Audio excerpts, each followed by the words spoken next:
വളയിട്ട കൈകളിൽ ഇനി കഥകളിയുടെ രൂപവും ഭാവവും നിർമ്മിച്ചു നൽകും. ഒരടി മുതൽ ഒരാൾ പൊക്കം വരെയുള്ള കഥകളി രൂപങ്ങൾ ഒരുപറ്റം വനിതാ കലാകാരികളുടെ കരവിരുതിലാണ് ശില്പങ്ങൾ പൂർത്തിയാക്കുന്നത്. സംസ്ഥാന സാംസ്കാരിക വകുപ്പിന്റെ സഹായത്തോടെ പത്തനംതിട്ട അയിരൂർ കഥകളി ഗ്രാമത്തിലാണ് വനിതകൾക്ക് പരിശീലനം നൽകിയത്.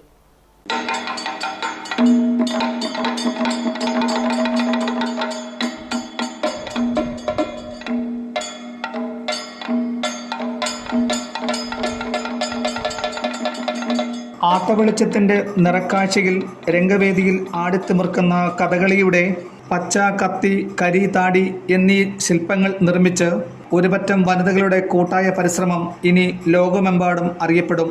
സാംസ്കാരിക വകുപ്പിന്റെ ഗ്രാമീണ കലാകേന്ദ്രം സ്വയം തൊഴിൽ പദ്ധതി പ്രകാരം പത്തനംതിട്ട റാന്നി അയിരൂർ കഥകളി ഗ്രാമത്തിലാണ് പ്രശസ്ത പള്ളിയോട ശില്പി അയിരൂർ ചെല്ലപ്പനാചാരിയും ശില്പി കരിക്കകം ത്രിവിക്രമൻ്റെയും മേൽനോട്ടത്തിൽ ഒരുപറ്റം വനിതകൾ 2 മാസത്തിലധികമായി കഥകളിയുടെ ഒരടി മുതൽ ഒരാൾ പൊക്കം വരെയുള്ള വിവിധ ശില്പങ്ങൾ നിർമ്മിച്ച് പരിശീലനം പൂർത്തിയാക്കുന്നതായി ജില്ലാ കഥകളി ക്ലബ്ബ് അംഗം MR വേണു പറഞ്ഞു.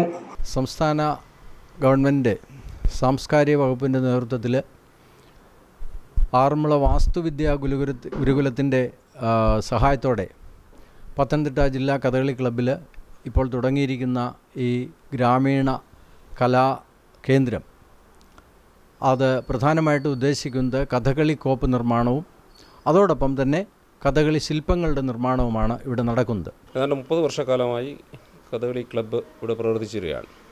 18ാമത് കഥകളി മേള ചെറുവപ്പുഴ വിശാലമായ പമ്പ മണപ്പുറത്ത് ഈ വർഷം സജ്ജമായിക്കൊണ്ടിരിക്കുന്നു. ആരംഭിക്കാൻ പോകും. ജനുവരിയിലാണ് അതിൻ്റെ കഥകളി മേള നടത്തുന്നത്. കഥകളി ക്ലബ്ബ് കഥകളി അവതരിപ്പിക്കൽ മാത്രമല്ലാതെ മറ്റ് പല മേഖലകളും ഇപ്പോൾ കൈവച്ചു വരികയാണ്. വിദ്യാർത്ഥികൾക്ക് കഥകളി ആസ്വദിക്കാൻ അവരെ തയ്യാറാക്കിയെടുക്കുക, അവർക്ക് വേണ്ടി കഥകളി ആസ്വാദന കളരി സംഘടിപ്പിക്കുക, അവർക്ക് കഥകളിയുമായി ബന്ധപ്പെട്ട മത്സര പരിപാടികൾ നടത്തുക, ഇതൊക്കെ കഥകളി ക്ലബ്ബ് ഭംഗിയായി ചെയ്തു വരികയാണ് വർഷങ്ങളായിട്ട്. രംഗവേദിയിൽ നമുക്ക് പരിചയമുള്ള ആടയാഭരണങ്ങളും കഥകളി ശില്പങ്ങളും കഥകളി വേഷങ്ങളും കുമിൾത്തടിയിൽ നിർമ്മിച്ചാണ് വനിതകൾ തങ്ങളുടെ കലാവൈഭവം പൂർത്തിയാക്കുന്നത്.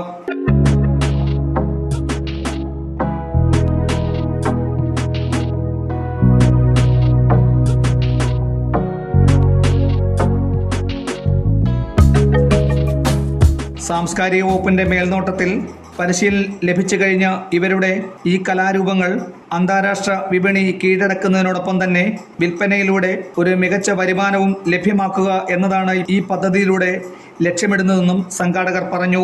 വളയിടുന്ന കൈകളിലൂടെ ഇനി കഥകളിയുടെ ശില്പഭംഗിയും രൂപഭംഗിയും കീഴടക്കാൻ ജില്ലാ കഥകളി ക്ലബിന്റെ മേൽനോട്ടത്തിൽ ഒരുപറ്റം വനിതകളുടെ കൂട്ടായ പരിശ്രമം യാഥാർത്ഥ്യമാകുകയാണ്.